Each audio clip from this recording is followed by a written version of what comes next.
이번 시간부터는 이제 신자유주의 신공공 관리론입니다. 정부가 실패한 다음에 일단 시장으로 넘기자는 게 신자유주의 이념.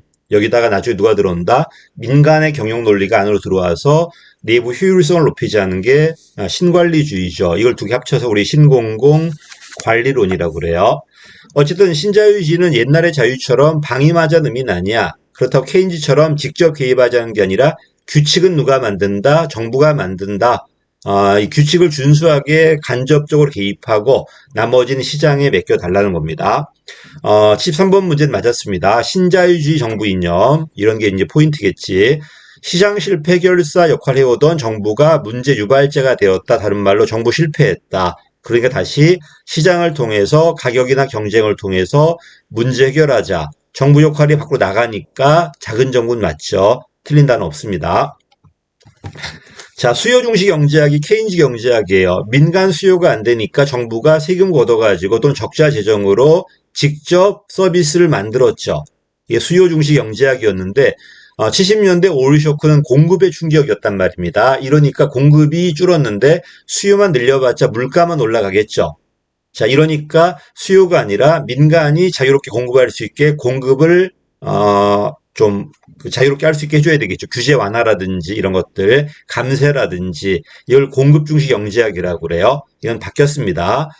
수요 중시가 아니라 공급 중시 경제학이었고 이 수요가 누구 수요다? 정부가 민간 수요를 대신해 주겠다는 겁니다. 이게 실패하니까 그러지 말고 민간이 자유롭게 공급할 수 있게 감세라든지 그다음에 규제 완화라든지 이걸 하자는 게 공급 중시 경제학이고 이게 재정 정책이라면 통화 정책일 거고 직접 개입이라면 간접 개입일 겁니다. 이건 둘이 바뀌었습니다. 이 문제를 맞추려면 수요 측면이 뭔지 공급 측면이 뭔지를 알아야 되겠죠. 수요 측면, 신자유주의, 공급 측면 이런 거를 알아야 될 겁니다. 이런 관계를. 자, 75번입니다. 어쨌든 미국이라는 나라에서는 시장이 먼저였고 지역이 먼저였잖아요. 공동체가 먼저였지. 그러다가 국가가 개입했던 거잖아요. 이게 실패하니까 다시 원상태로 복귀해야 되겠죠. 신보수주의다. 우리나라식으로 보지 말고요. 80년대 신보수주의가 부활했다. 작은 정부 부활했다. 맞는 말이고 공무원을 줄였다. 지출은 감소했다. 규제 완화했다. 민영화시켰다. 다 맞는 말입니다. 이게 80년대 영국이 시작이었고요. 90년대 초반에 어디로 간다? 시민재창조론은 90년대 후반에 영국 거고요. 미국은 90년대 초반에 정부재창조론, 시민재창조론, 뉴거버넌스다. 이건 틀렸죠. 다 맞았는데 90년대 어디로 가야 돼?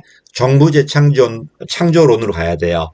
시민재창조론은 시민의 권리의식이라든지 의무감을 강조한 공동체주의 시각이고 여기는 정부재창조론으로 밑에 게 틀렸습니다. 이 시민재창조론은 뉴거버넌스다. 그 다음 나올 신공공관리론은 정부재창조론이고요. 요건 틀렸네요. 자, 76번입니다. 신공공관리론이 이론론인가 이원론인가 논란이 많은데 어쨌든 결정과 집행을 분리해요. 결정을 정부가 주도하니까 정책 결정으로부터 정부가 분리된 건 아니야. 다만 결정과 집행을 분리한 다음에 집행 파트에 민간 논리가 들어올 수 있다는 겁니다. 그럼 이 집행은 뭐로 보겠다는 거야? 경영으로 보겠다는 거죠. 그래서 행정의 경영화다, 행정의 경영화다 이렇게 말합니다. 어쨌든 결정과 집행을 분리할 수 있고 이 집행 파트를 경영으로 봤기 때문에 이원론 성향이 있다는 거야. 그렇다고 해서 행정이 정치를 하지 않는다 그런 의미는 아닙니다. 그 다음 틀렸죠. 포스트 모더니즘이다, 해방주의다. 이건 신공공 서비스론이라든지 뭐 담론 이론이라든지 글로 넘어들어야 됩니다. 다 틀렸네요. 신공공 관리론은 이원론에 가깝고요. 포스트 모더니즘 해방주의는 관련이 없고 그 뒤에 나올 신공공 서비스론 같은 데와 관련돼 있습니다. 이건 틀렸습니다. 자, 77번입니다. 공공선택론은 시장으로 넘기자는 거죠. 근데 이 친구는 시장을 넘기자는 것도 있지만은 오히려 시장 논리를 안으로 데리고 들어오는 거잖아요. 미국의 신공공관리론은 좌파 애들이 주장해요. 클린턴이잖아요. 이러니까 정부 역할을 무조건 넘기자는 게 아니라 민간의 효율적인 경영관리 기법을 행정 내부로 도입해가지고 효율성을 높이자는 겁니다. 그래서 공공선택론이 정부 역할을 시장에 맡기자는 주장이었다면 얘는 그게 아니라 기존의 계층제를 통제하고 경쟁 원리 강조하고 시장 차제로 대체하자. 그리고 내부적으로 효율성을 높이자, 성과 높이자. 이건 맞는 말입니다. 그렇지? 어쨌든 신공공관리론이 공공선택론의 영향을 받아요. 근데 이 친구는 시장주의가 있고 신관리주의가 있잖아요. 그러니까 옛날에 공공선택론처럼 무조건 민영화시켜라, 민간이사시켜라 이런 의미가 아니라 내부적으로 뭐 하자는 거야. 이런 시장논리 도입하자 그런 의미였던 겁니다. 이 문제는 그래서 좀 어려운 문제였는데 틀린 건 아니었습니다. 그래서 공공선택론이 정부 역할을 시장에 넘기자는 거였다면 얘는 그게 아니라 방향은 정부가 잡고 오히려 민간의 경영논리를 도입해가지고 내부적으로 신관리주의, 계층제의 문제점을 해결하자는 겁니다. 이거는 틀린 건 아닙니다. 대학교재에 그대로 있는 표현을 그대로 붙여놨습니다. 또 틀렸죠. 이거는 시민의 권리 의무와 시민재창조론 뉴 거버넌스다. 시민의 권리 의무. 얘는 시민보다는 고객의 권리, 정부의 의무, 정부재창조론, 관료제 문화라든지 관료들의 가치관이라든지 이걸 기업가 정신으로 바꾸자는 겁니다. 틀렸습니다. 시민의 권리와 의무, 시민재창조론은 뉴 거버넌스론. 틀렸고요. 자, 79번입니다. 어쨌든 시장으로 넘기고 시장의 자율성을 줘야 될 거 아니야. 그래서 뭐가 틀렸다? 규제는 강화되는 게 아니라 규제는 완화돼야 되겠죠. 규제가 완화돼야지 경쟁적으로 서비스가 공급될 것이고 소비자 선택권이 존재할 거니까 강화가 틀렸네요. 틀렸습니다. 80번입니다. 신공공관리론은 그 오스본 게블러의 10가지 기업과 정부가 있잖아요. 거기에 뭐가 나온다? 사후 대책이 아니라 사전 예방이에요. 그래서 방향 잡기 해라. 노젓는 것보다는 직접 해주는 것보다는 할 수 있게 권한을 부여해라. 독점보다는 경쟁으로 계층제 메커니즘이 아니라 시장 메커니즘으로 그 다음에 사후 대처가 아니라 사전 예방으로 이렇게 들어갈 겁니다. 이건 맞았죠. 380번은요. 사전 예방이니까. 자, 81번은 틀렸죠. 얘는 결정과 집행을 분리한다고 그랬어. 통합이 아니라 분리한 다음에 결정 기능은 정부가 주도하고 집행 기능은 책임 운영 기관이라든지 민간 위탁시키겠다는 겁니다. 이걸 통해서 성과 책임 묻겠다는 건데 근데 사실 결정과 집행이 분리돼 버리면 책임 소재가 모호해져요. 모호해집니다. 그러다 보니 나중에 누가 등장한다? 탈신공공관리론, 결정과 집행을 분리하지 말라고 그래요. 그치? 어쨌든 통합이 아니라 분리가 돼야 되고요. 책임 행정을 위해서는 분리가 되면 안 되고 통합이 돼 있어야 돼요. 그래서 어쨌든 이 친구는 결정과 집행을 분리한 다음에 집행에 대한 성과 책임을 묻고자 했지만 잘못되었을 때 이 두 개가 분리되어 있기 때문에 책임 소재가 모호해져요. 오히려 책임 행정 체제가 확립이 잘 안 됩니다. 그래서 결정과 집행을 통합해야지 책임 소재가 명확해지고 책임 행정 체제가 확립될 겁니다. 이걸 강조하는 게 누구다? 뒤에 나올 탈신공공 관리론이에요. 요거는 틀렸습니다. 82번입니다. 결정과 결정 기능, 사업적 기능이 집행 기능이야. 사업 성격이 강한 집행 기능은 분리한다. 결정은 정부가 주도한다. 집행 기능은 책임 운영 기관이나 민간 위탁 또는 민영화시키겠다는 겁니다. 이건 맞았죠. 결정과 집행을 분리한 다음에 별개의 기관으로 운영하겠다는 겁니다. 여기 맞았습니다. 83번입니다. 신공공관리로는 공익을 뭐로 봐? 사익의 총합으로 봐요. 개인들의 이익이 합쳐지면은 공익이 된다는 거야. 사익의 결과물, 사익의 총합으로 봅니다. 반면에 법률로 표현된 정치 결정이다. 정치가 결정하고 법으로 표현될 거니까 이건 전통적인 관료제예요. 그 다음에 뉴거버넌스라든지 신공공 서비스로는 담론의 결과물을 뭐로 본다? 공익으로 보잖아요. 어쨌든 법률로 표현된 의회가 만들었잖아. 정치가 결정한 거고요. 정치 결정된 법률은 이거는 전통적인 관료제 방식, 신공공관리로는 사익의 총합이다. 이건 틀렸죠.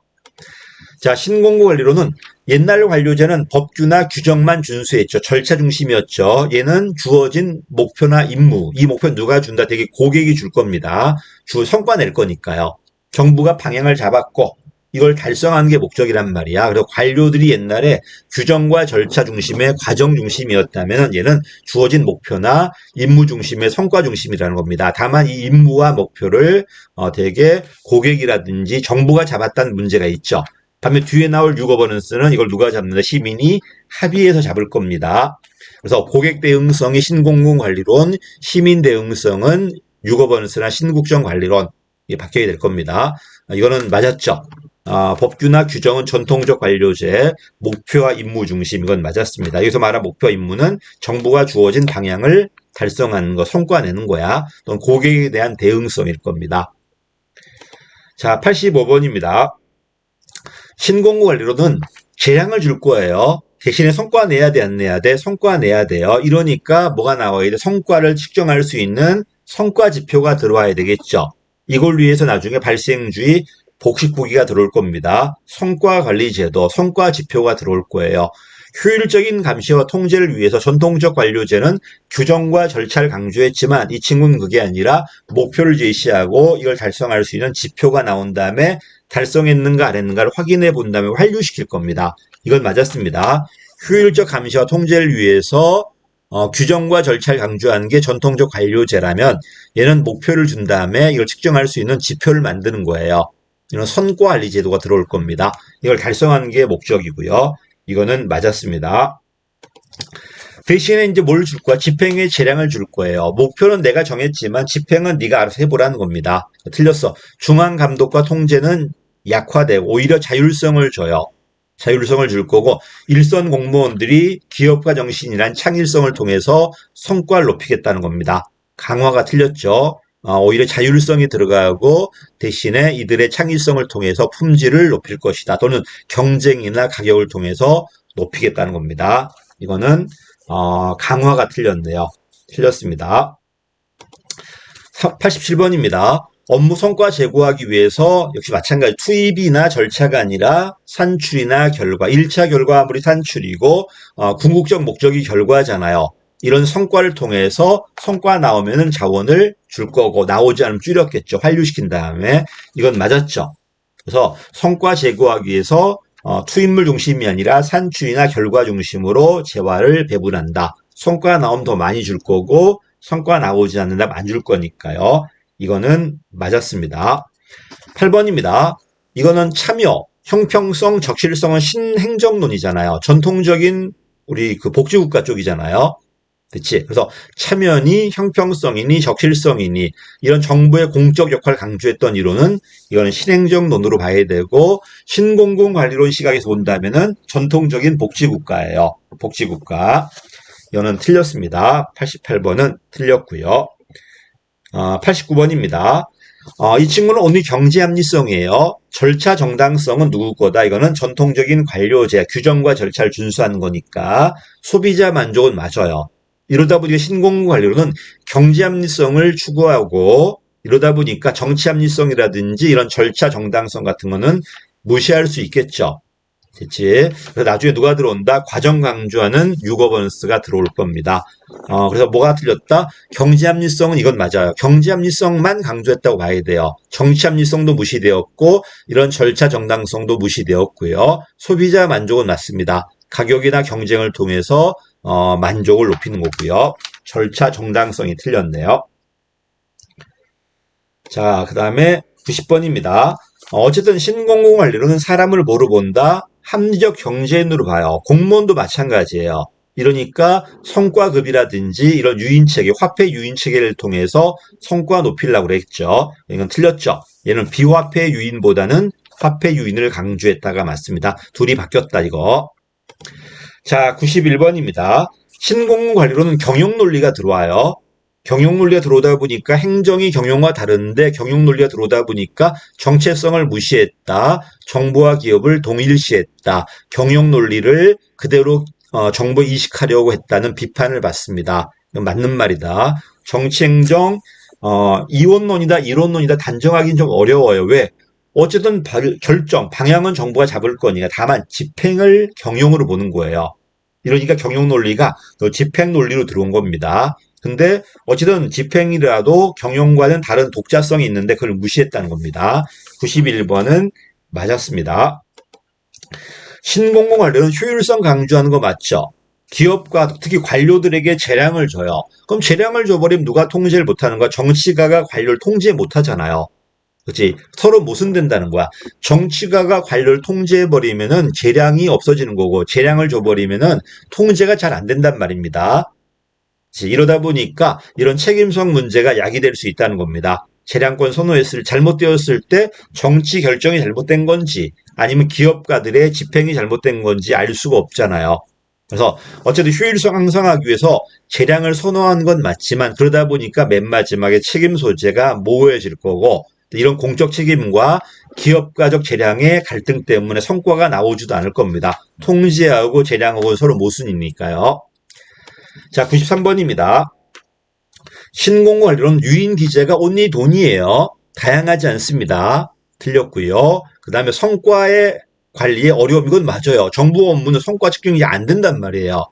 근데 물론 이 앞에 문장과 엮어버린 말이 이상한데 유인 기재가 온리 뭐밖에 안 된다? 물질 가치밖에, 화폐 유인밖에 안 되기 때문에 다양하지 않습니다. 그 다음에 어쨌든 성과 측정이 잘 안 되기 때문에 성과 관리가 어려운 거는 이건 틀렸다고 하기는 곤란합니다. 유인 기재가 다양했다. 이 말은 틀렸습니다. 합리 경제인 온리 돈이에요. 94번입니다. 행정보다는 시장, 행정 메커니즘이 계층제적 명령이에요. 이거보다는 가격과 경쟁 논리. 이건 맞았습니다. 근데 얘는 뭐가 밑에 게 틀렸죠. 권한을 부여하는 거야, 오히려. 관료들한테, 지역사회한테, 시장한테 직접 서비스 제공하는 게 전통적인 관료제라면은 얘는 그게 아니라 할 수 있게 해줘라. 권한 부여해줘라. 이거 밑에 게 틀렸다. 행정보다 시장은 맞아. 근데 직접 서비스 제공보다는 권한 부여를 오스본 게블러의 10가지 원칙의 첫 번째 거지 이거는 틀렸습니다. 자, 기업과 정부네요. 성과 측정하고 그에 따라 유인을 강조한 거 맞죠? 그 다음에 규칙보다는 맞아. 관료제가 규칙이었잖아. 그거보다는 결과를, 그 다음에 고객 대응성을, 여기서 말한 임무지향이라는 거는 주인에 대한 대응이라기보다는 고객 대응이고 이미 주어져 있는 방향을 성과내는 거죠. 그래서 왜 이 임무가 들어왔는가에 대한 고민은 없죠. 이걸 고민하는 게 뒤에 나올 유거버넌스나 신공공 서비스론이야. 어떻게 정한다? 담론을 통해서. 담론 통해서 얘는 이미 정해진 성과를 목표를 달성하는 것밖에 없잖아. 지금 왜 이 목표가 나왔는가에 대한 문제의식은 없어 지금. 자, 갑니다. 다시. 정부는 성과와 측정 맞는 말이고 유인 배분 강조한 거 맞고 규칙 강조하는 게 전통적 관료제. 이거보다는 결과. 그다음에 임무 중심. 이건 맞았습니다. 95번은 틀린 게 없어요 지금. 자, 96번입니다. 고객은요, 이미 관료가 어떤 걸 만들어 놓으면은 선택하는 거예요. 한마디로 공적 영역의 문제를 관료들이 개선하는 거예요. 그리고 국민들은 선택하는 것밖에 없잖아. 이러니까 수동적이라는 거야. 어쨌든 고객의 선택이 있기 때문에 전통적 관료제보다는 능동적이겠지만 뒤에 나올 주인의식 강조하고 주인이 방향을 잡고 이런 거에 비해서는 수동적이라는 거죠. 여러분은 나의 고객입니까? 주인입니까? 많이 물어봐요. 여러분이 나의 주인이라면은 이렇게 강의하는 게 아니라 뭐뭐 해줘라고 요구하면 난 거기에 맞게 강의를 해야 되겠죠. 근데 고객이다 보니까 내가 강의를 하면은 골라 쓰는 거예요. 여러 강사가 있으니까 나한테 맞네. 그럼 내가 돈 내고 골라 쓰는 겁니다. 오히려 행정에 대한 이런 행정학 강의에 대한 개선의 문제점을 저한테 맡겨버리는 거예요. 여러분이 스스로 나한테 이거 개선해 주세요, 저거 개선해 주세요 요구하는 게 아니라 내가 열심히 해서 개선되면은 골라 쓰는 것밖에 안 되기 때문에 그런 의미에서 수동적이라는 겁니다. 됐죠? 여기까지. 좀 어려운 문제였고 그 다음에 플래스틱에 오시 전략이 있습니다. 오시 전략이 있는데 핵성 고통문 이렇게 외울 텐데 잘 안 나온 겁니다. 통제 전략은 재량주라는 거, 성과로 통제해달라는 겁니다. 고난 축소하는 게 아니라 재량을 주고 성과로 통제해달라는 게 오스본 플래스틱의 오시 전략이에요. 핵성 고통문, 뭐 핵심 전략, 그다음에 고객 전략, 문화 전략 뭐 이런 게 있는데 통제 전략이라는 게 통제가 아니라 재량 주는 거야. 권한 부여. 그럼 어떻게 통제할 건데 성과로 통제하겠다는 겁니다. 자, 그 다음에 탈신공공관리로는 관료제와 신공공관리의 결합이에요. 관료제 장점도 있기 때문에 관료제도 들어오고 얘도 장점이 있기 때문에 얘도 갖고 놀아서 결합시키는 거야. 그래서 관료제에 비해서 좀 더 신공공관리에 가깝고 신공공관리에 비해서 좀 더 관료제에 가까워요.